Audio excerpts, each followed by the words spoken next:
اس کے لیے میں نے عرض کیا تھا کہ روزے کی 3 قسمیں ہیں، ہے نا؟ ایک روزہ عام ہے، دوسرے روزہ خاص ہے، تیسرے روزہ خاص الخاص۔ روزہ عام کیا ہے؟ یہ جو مبتلات روزہ ہیں، جو چیزیں روزے کو باطل کرتی ہیں، وہ 8-9 چیزیں جو ہیں، کھانا پینا وغیرہ وغیرہ، ان سے پرہیز کرنا، یہ جو ہے یہ عام روزہ ہے۔ لیکن خاص روزہ کیا ہے؟ خاص روزہ جسم کے تمام اعضاء و جوارح کو تمام گناہوں سے جو ہے دور رکھنا، یہ جو ہے روزے خاص ہے۔ یعنی نہ تو جو ہے آنکھوں کے ذریعے سے کوئی گناہ ہو، نہ تو کانوں کے ذریعے سے کوئی گناہ ہو، نہ تو زبان کے ذریعے سے کوئی گناہ ہو، نہ تو ہاتھ پاؤں سے کوئی گناہ ہو، تمام اعضاء و جوارح سے کوئی گناہ نہ ہو، یہ ہے روزے خاص۔ اور روزے خاص الخاص کیا ہے؟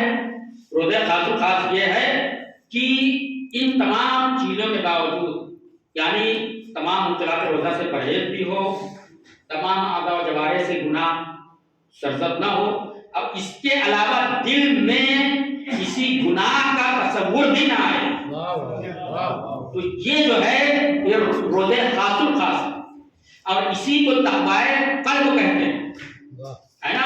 تو جب انسان کے اندر تقوی قلب پیدا ہو جاتا ہے، یعنی دل میں بھی گناہ کا تصور نہیں آتا، دل میں بھی گناہ کا خیال تک نہیں لاتا، تو یہ تقوی قلب جو ہے یہ انسان کے لیے، بندے کے لیے تقوی کے تمام مراتب سے سب سے بلند تر جو ہے مرتبہ ہے نا؟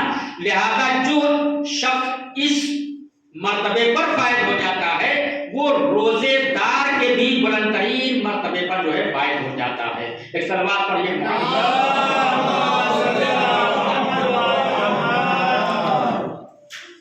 اور اسی لیے جو ہے وہ حضرت امام جعفر صادق علیہ السلام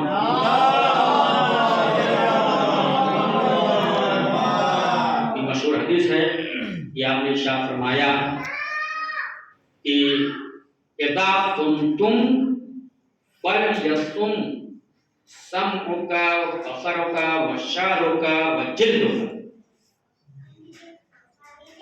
یعنی جب تم روزہ رکھو، چھٹے امام جعفر صادق اسلام ارشاد فرماتے ہیں کہ جب تم روزہ رکھو تو چاہیے، ضروری ہے کہ تمہارا کان بھی روزہ رکھے، تمہاری آنکھیں بھی روزہ رکھیں، تمہارا بال بھی روزہ رکھے، اور تمہاری جلد یعنی تمہاری کھال بھی جو ہے روزہ رکھے۔ مطلب کیا ہے؟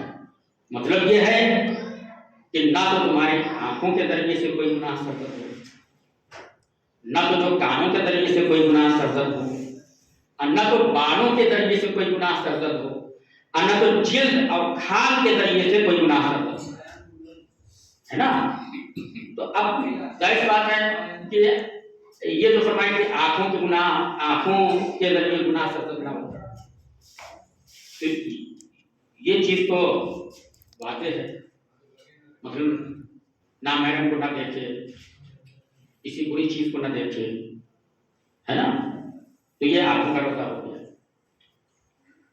کانوں کے ذریعے سے جو ہے وہ روزہ رکھنا کیا ہے؟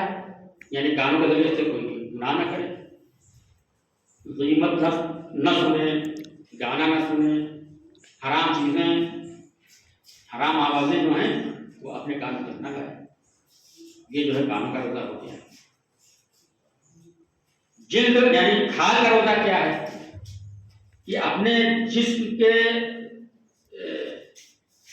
جو جلد کا حصہ، یہ عضو جو ہے، یہ حصہ جو ہے جسم کا، کھال کو، جلد کو بھی کسی گناہ والی چیز سے مس تک نہ کرے،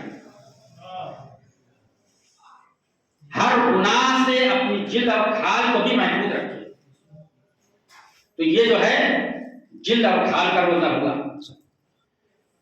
اور بال کا روزہ کیا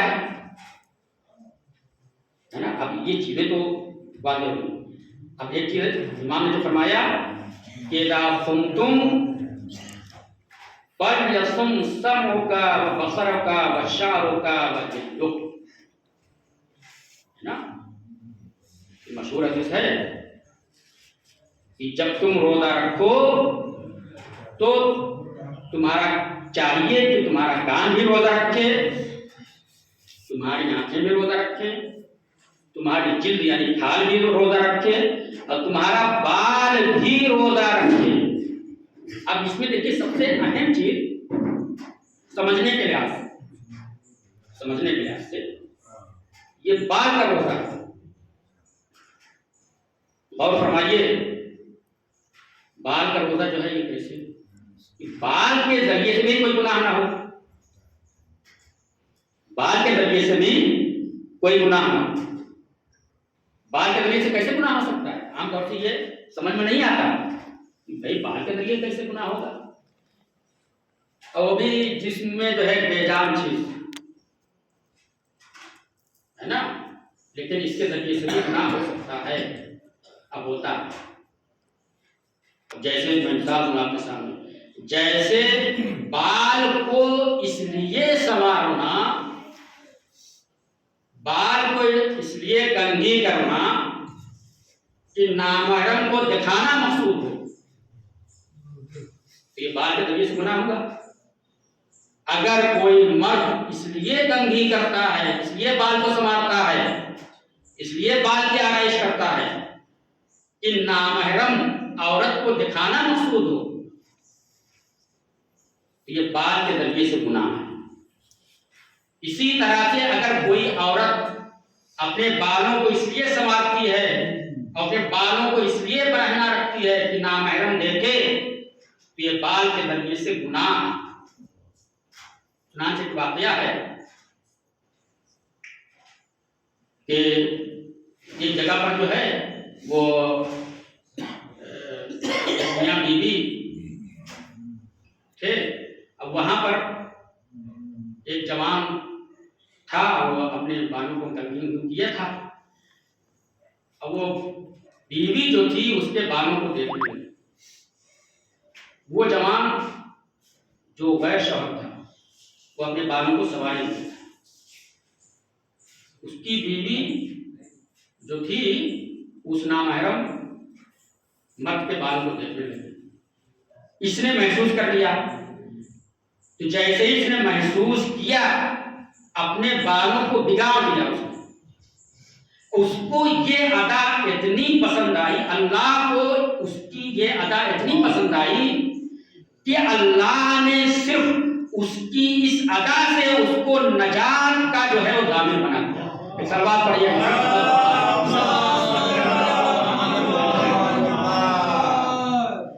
اب تو معلوم ہوا کہ بالوں کے ذریعے سے کیسے گناہ ہو سکتا ہے۔ اب ابھی مجھ سے جو ہے کل ہی جو ہے ایک مرد مومن نے سوال کیا، کیونکہ تازہ بات ہے، یہ کسی پر طنز کے عنوان سے نہیں کہہ رہا، اس لیے کہ میری عادت نہیں ہے کہ خدا نہ خاصا یوں بھی میں ممبر کے علاوہ بھی جلدی طنز نہیں کرتا، اور ممبر سے تو میری عادت بالکل نہیں ہے، لیکن چونکہ یہ ایک شرعی حکم بھی ہے اور اس کا بیان کرنا ضروری ہے، اس لیے میں آپ کے سامنے یہ بات پیش کر رہا ہوں کہ بال کے ذریعے سے گناہ سے بچنا کیوں ضروری ہے، یہ بھی تقوی کا جز ہے۔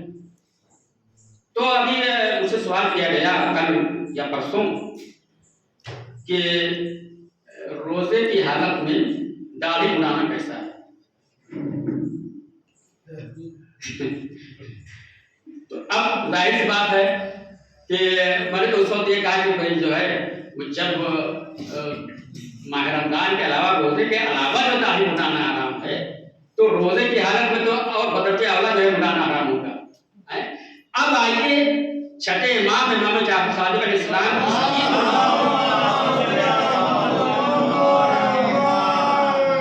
اذا صمتم فلیصم سمعک وبصرک وشعرک وجلدک، کہ جب بھی تم روزہ رکھو تو چاہیے کہ تمہاری آنکھیں بھی روزہ رکھیں، تمہارے کان بھی روزہ رکھیں، تمہارا بال بھی روزہ رکھے اور تمہاری جلد بھی روزہ رکھے، یعنی تم سراپا روزہ دار ہو۔ ایک صلوات پڑھیے محمد۔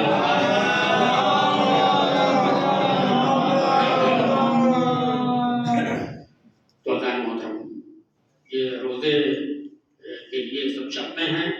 ہم کو چاہیے کہ ہم تمام گناہوں سے پرہیز کریں اور دل میں گناہوں کا خیال تک نہ رکھیں. اور اسی لیے روزے کی اتنی زیادہ اہمیت ہے کہ دیکھیے نماز کے لیے تو یہ نہیں ہے تارک الصلاۃ بھی گنہگار ہے، لیکن اس کے لیے یہ حکم نہیں آیا ہے کہ وہ واجب القتل ہے.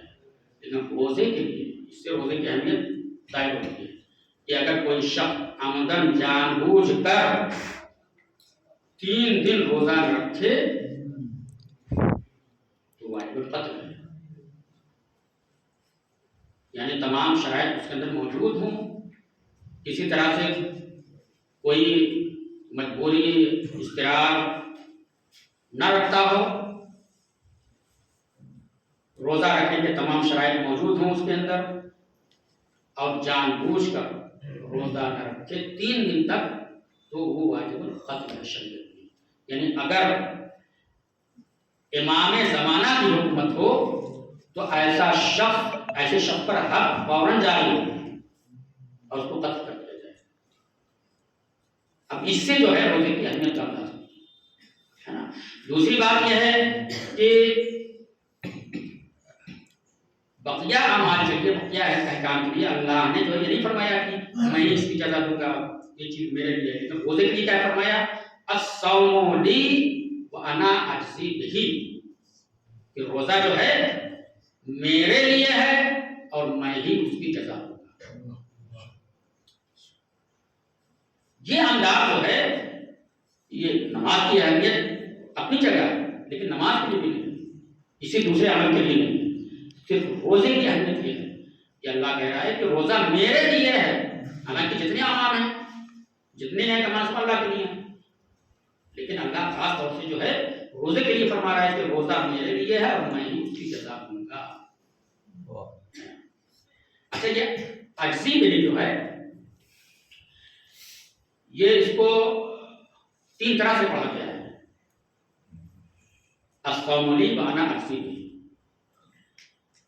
اس لیے کہ لوگ کہتے ہیں کہ صحیح بھی ہے، تاریخ یہ ہے کہ عربی زبان میں پہلے نقطے نہیں ہوتے تھے، ہے نا، بغیر نقطے کے لکھ جاتے تھے، اعراب بھی نہیں تھی، یعنی زیر زبر پیش وغیرہ بھی نہیں تھی. تو اس کو جو ہے 3 طرح سے پڑھا گیا ہے. ایک تو یہ کہ الصوم لی وانا اجزی بہ، کہ روزہ میرے لیے ہے اور میں ہی اس کی جزا دوں گا. دوسرے یہ کہ الصوم لی وانا اجزی بہ، کہ روزہ میرے لیے ہے اور میں ہی اس کے ذریعے سے مجھ کو بدلہ دیا جاتا ہے، یعنی اس کے ذریعے سے میری عبادت کی جاتی ہے نا. اب تیسرا جو یہاں پر تیسری قرات ہے وہ الصوم لی وانا احرا بہ، کہ روزہ میرے لیے ہے اور میں ہی اس کے لائق ہوں کہ میرے لیے جو ہے وہ روزہ رکھا جائے، ہے نا. تو یہ انداز تخاطب اور یہ انداز کلام جو ہے اور حکم کا یہ اسلوب جو ہے، یہ صرف روزے کے لیے اللہ نے استعمال کیا ہے نا. اچھا، یہ کیوں فرمایا کہ انا احرا بہ، روزہ میرے لیے اور میں ہی اس کے لائق ہوں، یعنی اللہ ہی اس لائق ہے کہ اس کے لیے روزہ رکھا جائے. جس طرح سے نماز جو عبادت ہے وہ صرف اللہ کے لیے ہے، لیکن نماز کے لیے اس طرح سے نہیں ہے. حالانکہ وہ بھی بالکل یعنی وہ حکم محکم ہے اور یقینی ہے کہ نماز اور عبادت اللہ ہی سے مخصوص ہے اور کسی کے لیے نہیں ہو سکتی، لیکن اللہ نے روزے کے لیے نئے انداز سے کہا کہ روزہ ہی وہ عبادت ہے کہ میں جس کے لائق ہوں، یعنی روزہ بھی صرف میرے لیے رکھا جا سکتا ہے نا. روزہ بھی صرف میرے لیے رکھا جا سکتا ہے، کسی اور کے لیے نہیں رکھا جا سکتا، ہے نا. اب دیکھیے یہاں پر ایک توضیح آپ حضرات کے سامنے پیش کر دوں، وہ ایک کہ خطبہ شعبانیہ جو ہے، خطبہ شعبانیہ میں حضرت رسول خدا صلی اللہ علیہ وسلم نے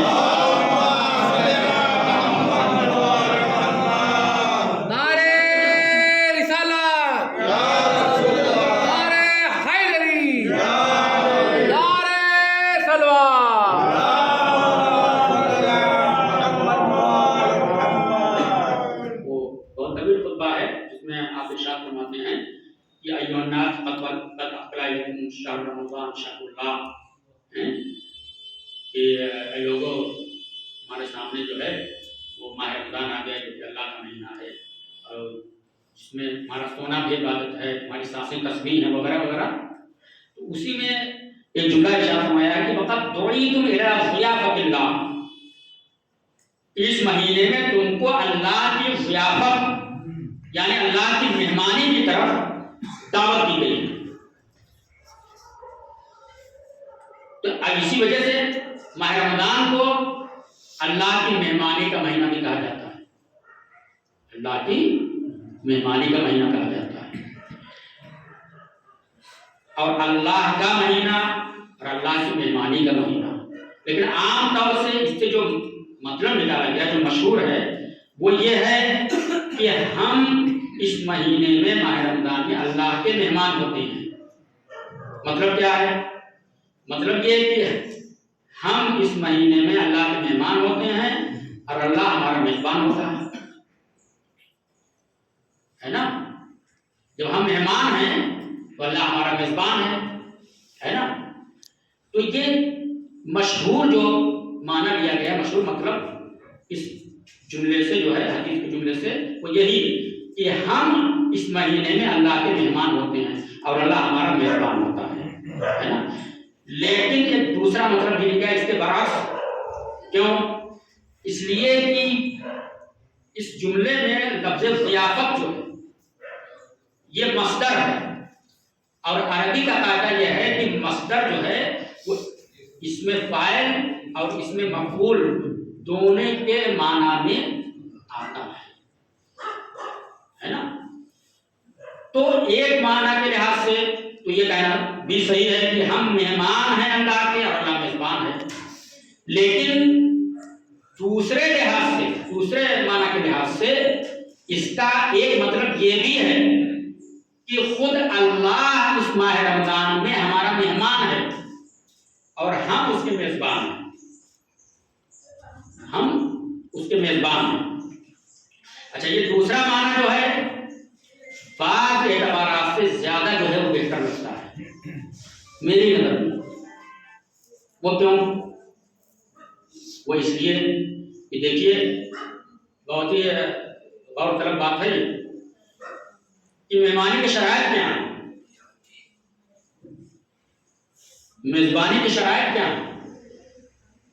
کوئی بھی شخص کسی کا مہمان کسی کے یہاں ہو تو کیا یہ ممکن ہے کہ میزبان جو ہے اس کو بھوکا پیاسا رکھے؟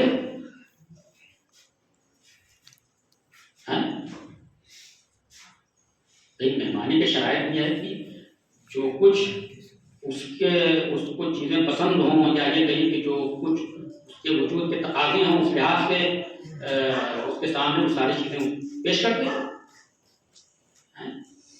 تو بندہ جو ہے، انسان ایک انسان ہے، اس کے وجود کے تقاضے ہیں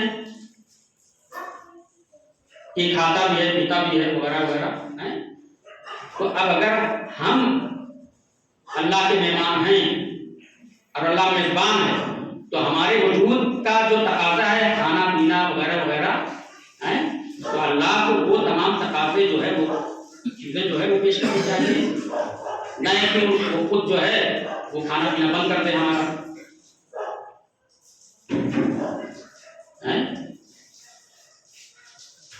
تو اس جہت سے جو ہے وہ یہ سمجھ میں آتا ہے کہ پہلے معنی سے دوسرا معنی زیادہ بہتر ہے کہ اللہ ہمارا مہمان ہوتا ہے، اس مہینے میں ہم میزبان ہوتے ہیں۔ اب جب اللہ جو ہے وہ مہمان ہوتا ہے اس مہینے میں، تو اللہ کے وجود کا تقاضا کیا ہے؟ ظاہر سی بات ہے کہ اللہ کے لیے آپ حضرات جانتے ہیں کہ وہ نہ کھاتا ہے نہ پیتا ہے، تمام بشری تقاضے جو ہیں ان سے مبرہ اور منزہ ہے۔ لہذا جب وہ دوسرے معنی کے لحاظ سے کہ اللہ ہمارا مہمان ہوتا ہے، ہم میزبان ہوتے ہیں، جب وہ ہمارا اس مہینے میں مہمان ہوتا ہے، ہم میزبان ہوتے ہیں، تو اس کے وجود کے تقاضے کے لحاظ سے ہم مہمانی کے شرائط پورا کرتے ہیں، کہ چونکہ وہ نہ کھاتا ہے نہ پیتا ہے وغیرہ وغیرہ، تو ہم بھی نہ کھاتے ہیں نہ پیتے ہیں، اور وہ تمام مفترات روزہ جو ہیں ان سے پرہیز کرتے ہیں، اللہ کو جو چیزیں پسند ہیں ان پر عمل کرتے ہیں، اور جن چیزوں کو ناپسند کرتا ہے ان سے پرہیز کرتے ہیں۔ صلوات پڑھیے محمد۔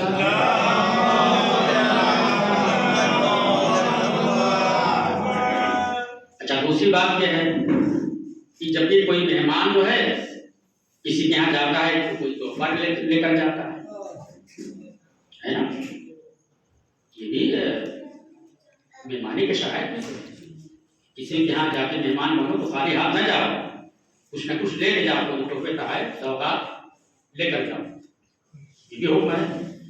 تو اللہ جب ہمارا اس مہینے میں مہمان ہوا تو کیا وہ خالی ہاتھ آ جائے گا؟ نہیں، وہ بھی جو ہے ہمارے لیے ایک ایسا عظیم تحفہ لے کر آیا قرآن مجید کی شکل میں کہ جو ہمارے لیے ایک بڑی معجزہ اور ہماری ہدایت اور سعادت کا جو ہے سامان ہے۔ صلوات پڑھیے محمد۔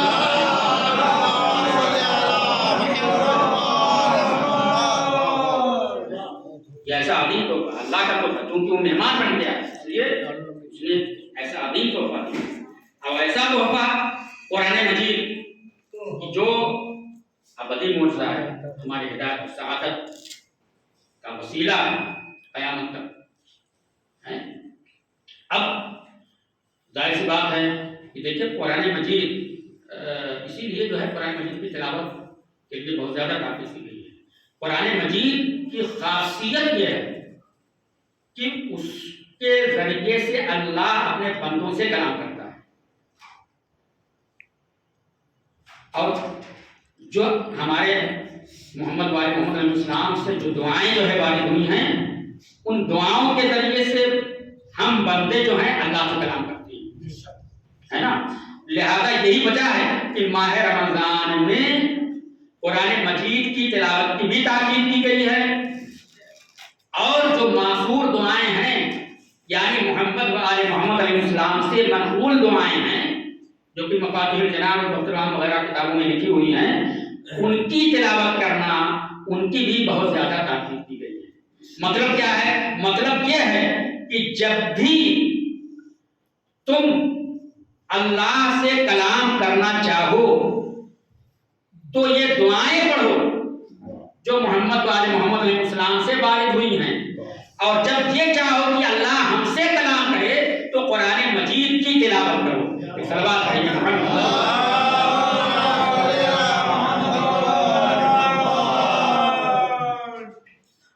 یہ ہے روزہ کہ جس کا مقصد جو ہے تقوی الہی۔ اچھا، اہل بیت طاہرین اسلام کے کلام میں جو ہے وہ ظاہری طور سے دوسری وجہ بھی بیان کی گئی ہے، لیکن جتنی بھی وجہ بیان کی گئی ہیں روزے کی، جتنے مقصد بیان کیے گئے ہیں، سب کی بارگشت ایک ہی ہے، تقریباً سب ایک ہی چیز ہے۔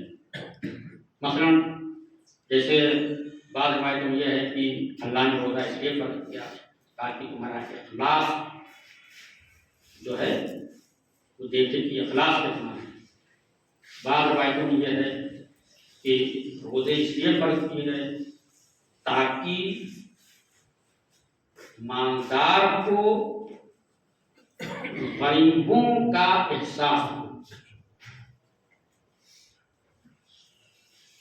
اس لیے کہ جب مالدار ماہ رمضان میں روزے کی حالت میں بھوکا پیاسا ہوگا تو اس سے ان غریبوں کی بھوک پیاس کا بھی احساس ہوگا، اور اس کے ذریعے سے جب احساس ہوگا تو ان کا تعاون رہے گا، امداد رہے گا، ہے نا۔ اور تیسری وجہ یہ بھی بیان کرنا ہے اسی کو ذرا واضح کر کے، تاکہ غریبوں کی بھوک پیاس کا احساس ہو، بالکل واضح طور سے یہ بھی ہے تاکہ غریبوں کی بھوک پیاس کا احساس ہو۔ اب ظاہر سی بات ہے کہ جب بھوک اور پیاس کا ذکر آتا ہے تو پوری تاریخ انسانیت میں کربلا والوں سے زیادہ بھوکے پیاسے تاریخ انسانیت میں نہیں ہے۔